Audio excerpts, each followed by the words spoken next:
Teman-teman ATLM Indonesia, halo juga mahasiswa, mahasiswi D3, D4 TLM, serta siswa-siswi TLM di mana saja berada di Indonesia. Semoga sehat selalu teman-teman di sana. Kali ini kita membahas materi belajar atau perkuliahan mengenai kimia klinik 2. Kita bahas mengenai laktat dehidrogenase, yang mana enzim ini lazim diperiksa di laboratorium terkait dengan adanya gangguan pada tubuh. Biasanya dikaitkan dengan paal jantung. Jadi LDH ini bisa dimanfaatkan untuk paal jantung. LDH total biasanya yang diukur di laboratorium. Oke, untuk informasi lebih jelasnya nanti mekanisme pengertiannya, nilai rujukannya hingga kemanfaatannya dalam klinis LDH kita bahas satu persatu dalam tayangan video berikut ini bersama saya di channel ATLM Indonesia. Selamat pada teman-teman untuk menyaksikannya perkuliahan kali ini. Oke, lanjut. Laktat dehidrogenase. Kita bisa melihat di sini bahwa laktat dehidrogenase adalah enzim intraseluler. Jadi enzimnya adalah di dalam sel. Terdapat pada hampir semua sel bermetabolisme. Jadi hampir terdapat di semua sel yang bermetabolisme. Mungkin ada beberapa yang tidak memiliki. Konsentrasi tertinggi dijumpai di jantung. Nah, di pembukaan tadi kita mengisahkan untuk dimanfaatkan untuk faal jantung. Yang kedua, otot rangka. Nah, otot rangka di otot rangka kita ini ada otot, hati, ginjal, otak, dan sel darah merah.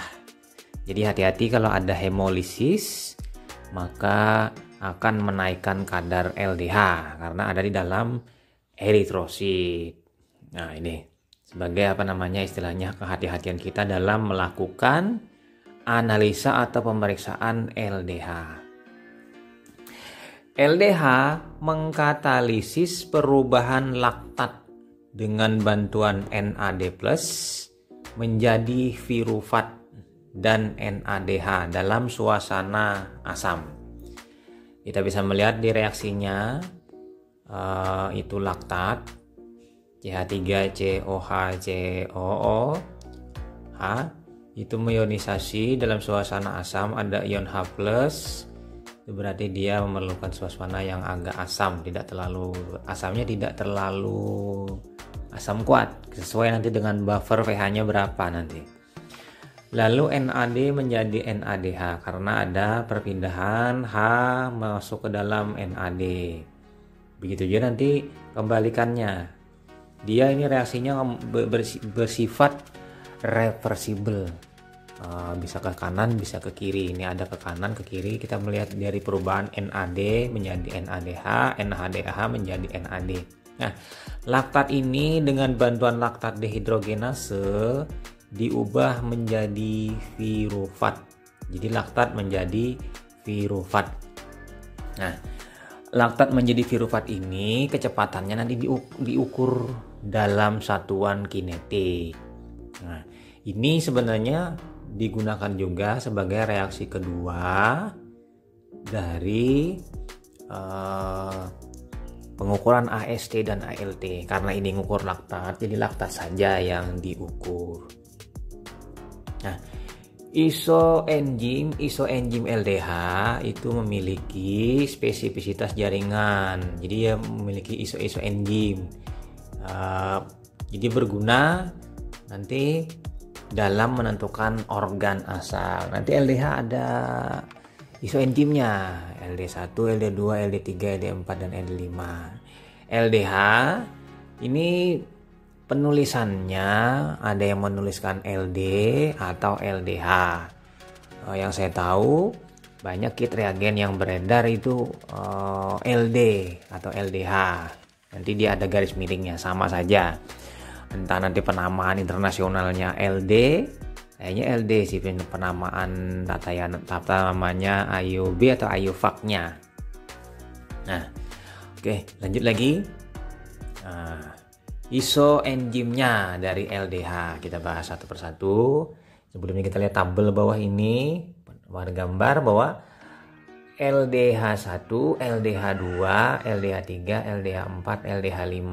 Nah, di sini ada subunitnya H4, H3M1, H2M2, H1M3, M4. Jadi ada electrophoretic mobility. Dia di elektroforesis itu dia bergerak bagaimana di pH 8,6. Ada yang fastest, sangat cepat, ada yang cepat, lebih cepat, lambat dan sangat lambat. Jadi dari beberapa ini kita bisa melihat LDH1 itu paling tercepat dan LDH5 yang paling lambat.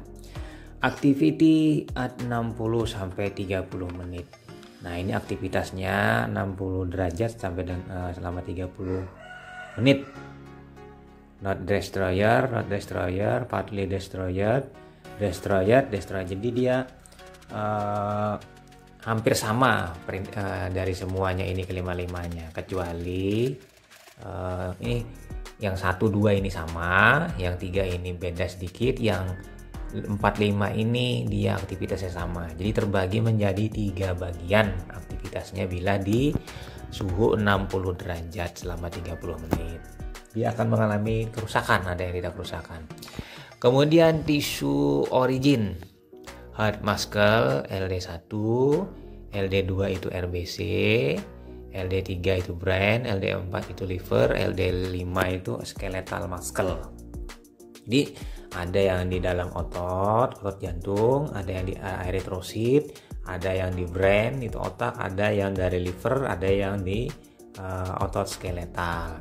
Nah, persen in human serum rata-ratanya. Jadi di dalam serum manusia itu 30% itu LD1, LDH2 itu 35%, LDH3 itu 20%, LDH4 10% dan LDH5 5%. Jadi yang paling terbanyak itu di dalam serum itu LDH2.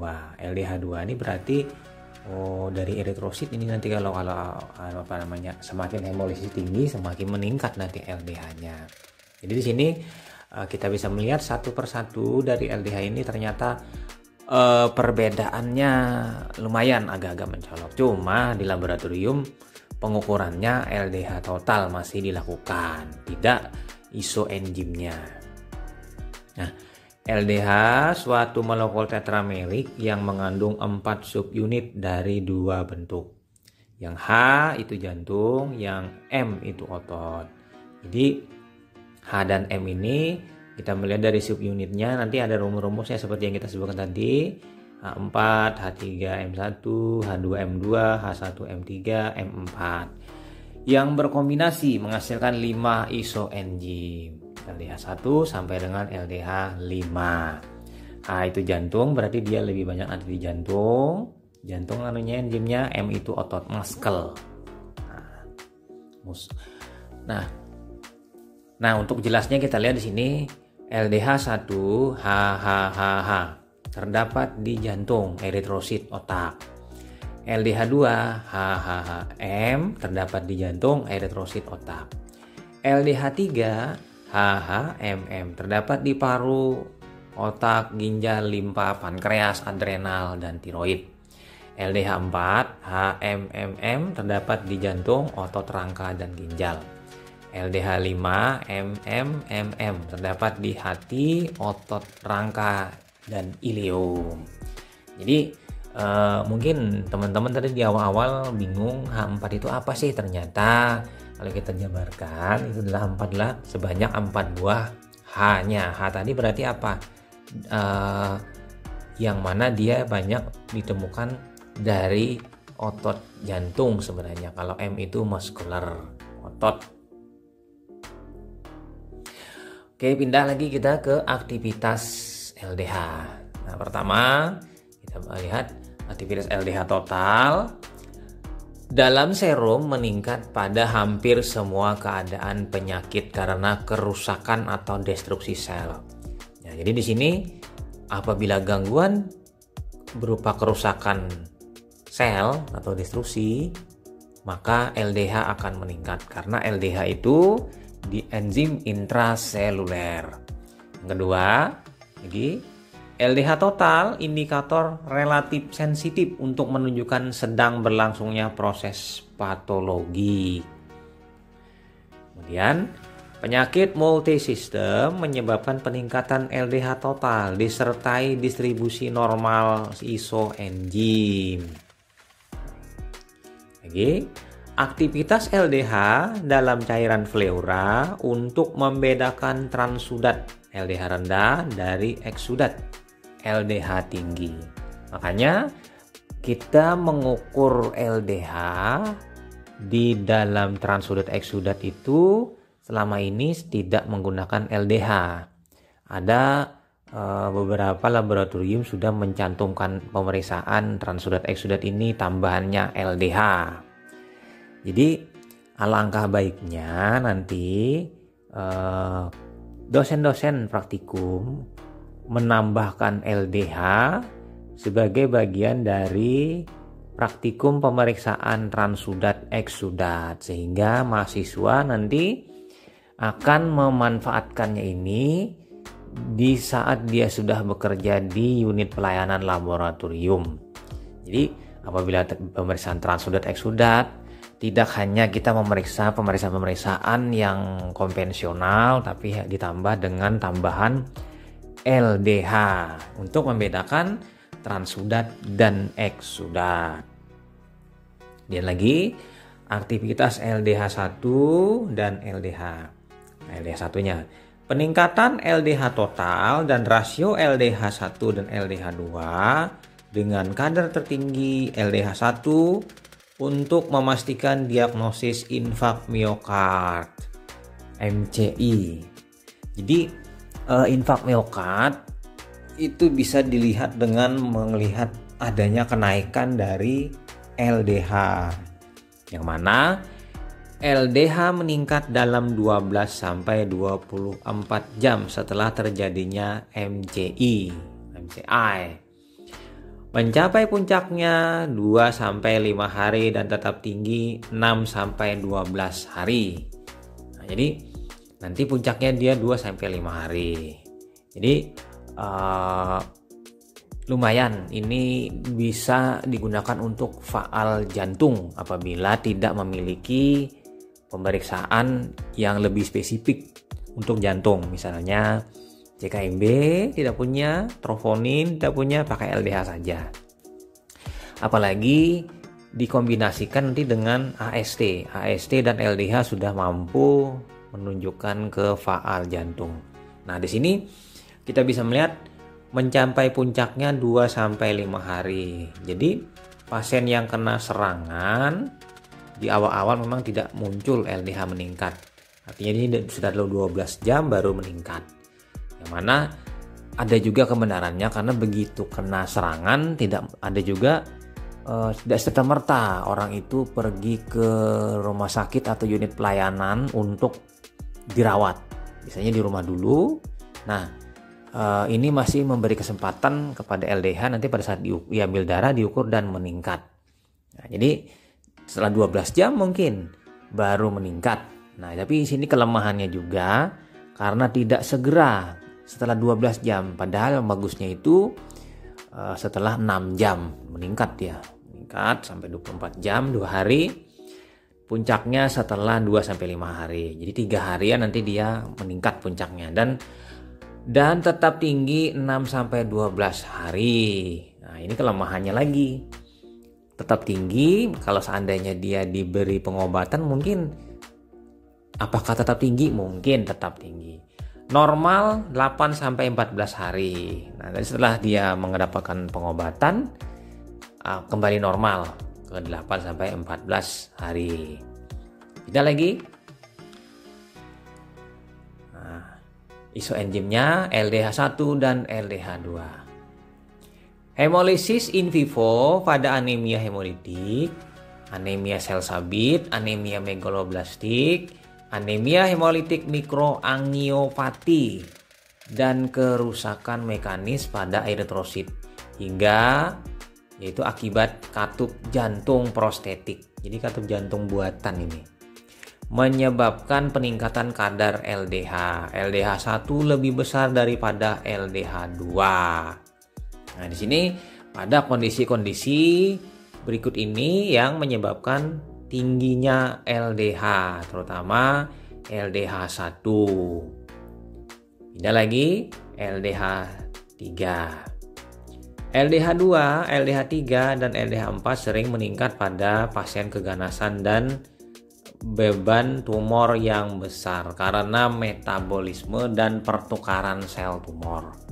Kecuali pada tumor germinativum, testis, dan ovarium ya cenderung peningkatan LDH1 dan LDH2. Ya, walaupun jarang diperiksa isoenzim, tapi ini setidaknya pada kondisi-kondisi ini kita bisa membedakan nanti LDH mana yang kita pakai. Apakah LDH2, LDH3, dan LDH4 atau LDH1 dan LDH2. Jadi bila tumor LDH1, 2, dan 3. Apabila tumornya di sistem reproduksi itu LDH1 dan LDH2 yang digunakan. Kemudian kita ke LDH5. Keluar dari otot rangka setelah cedera, misalnya tetanus, kejang, cedera mekanis, cedera listrik, dan sebagainya. Dan dari hati pada banyak patologi hati, misalnya hepatitis, sirosis, kongestif pasif, dan sebagainya. Ini LDH5. Nah, sudah, kita pindah ke masalah klinis. Peningkatan mencolok 5 kali normal atau lebih. Nah, peningkatan LDH-nya 5 kali atau normal. Jadi nanti nilai rujukannya, misalnya nilai rujukannya berapa, dikali dengan 5. Anggaplah kita misalnya 500 misalnya. 500 kali 5 berapa? Ya 2500 misalnya.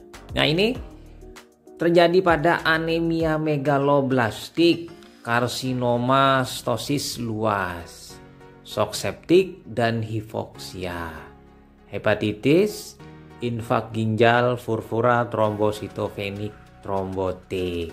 Ini meningkat 5 kali LDH pada kasus-kasus ini.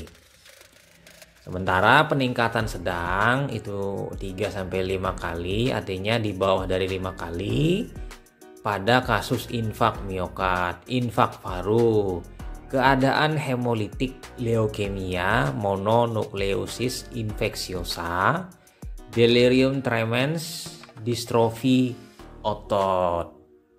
Ini meningkatnya 3-5 kali. Sementara peningkatan ringan itu sampai 3 kali atau di bawah 3 kali dari normal atau lebih. Sebagian besar penyakit hati, sindrom nefrotik, hipotiroidisme, dan kolangitis. Nah, ini peningkatannya ringan. Sementara narkotika dapat meningkatkan aktivitas LDH, yaitu kodein, morfin, dan meperidin, demerol. Jadi apabila nanti pengguna kodein dan morfin, meperidin itu akan menaikkan aktivitas LDH. Lanjut lagi, kita pindah ke uji laboratorium isoenzim LDH. Banyak teknik yang digunakan untuk mengukur isoenzim LDH, seperti pemanasan. Seperti tadi kita bisa melihat di pemanasan 60 derajat Celcius, LDH5 terurai dan LDH1 terstabil. Spesifisitas substrat, misalnya yang kedua berdasarkan spesifisitas substrat. Aktivitas aktivitas hidroksibutirat dehidrogenase. Hidroksibutirat dehidrogenase sebenarnya adalah LDH1. Jadi alfa hidroksibutirat. Nah, nanti di situ.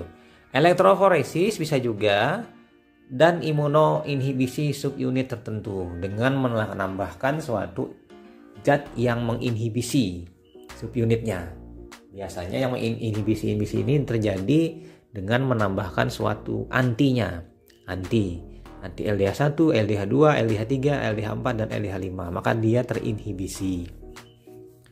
Nah, elektroforesis kita lihat tadi ada yang cepat bergerak, ada yang lambat, ada yang sangat lambat sekali. Nah, metode yang terbanyak dilakukan adalah elektroforesis. Karena elektroforesis itu paling mudah. Tinggal kita siapkan sebuah fase diam, misalnya suatu agar-rose atau suatu gel, akrilamid bisa juga.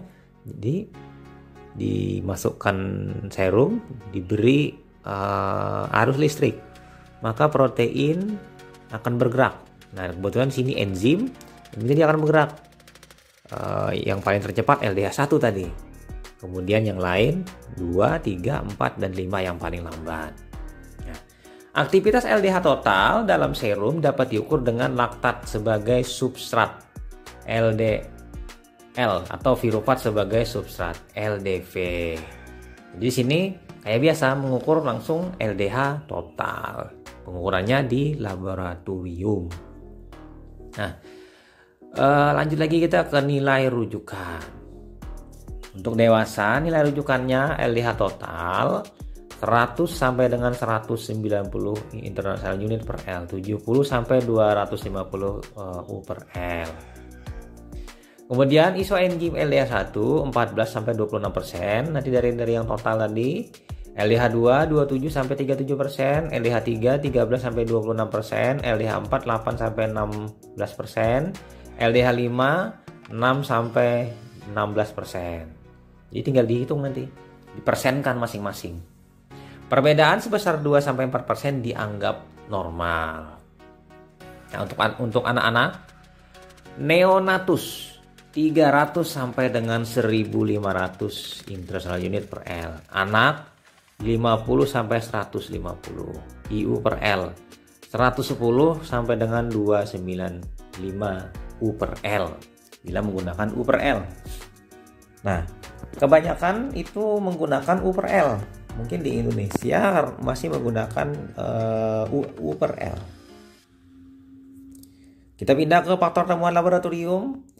Obat narkotik dan injeksi intramuskular dapat meningkatkan kadar. Jadi karena apa? Adanya kerusakan atau trauma jaringan, trauma kerusakan sel sehingga akan melepaskan LDH. Kita tahu di awal-awal tadi LDH itu adalah enzim intraseluler. Apabila selnya itu mengalami kerusakan atau jejas, maka bocorlah sel tadi, keluar, merembeslah LDH keluar. Yang kedua, hemolisis sampel dapat meningkatkan kadar. Di awal-awal bahwa LDH itu ada di dalam eritrosit. Jadi berhati-hatilah terhadap hemolisa. Nah, untuk protokol di laboratorium, apabila tahapan praanalitik itu ditemukan adanya sel yang mengalami darah yang mengalami hemolisis, maka LDH ini pemeriksaannya dapat ditolak.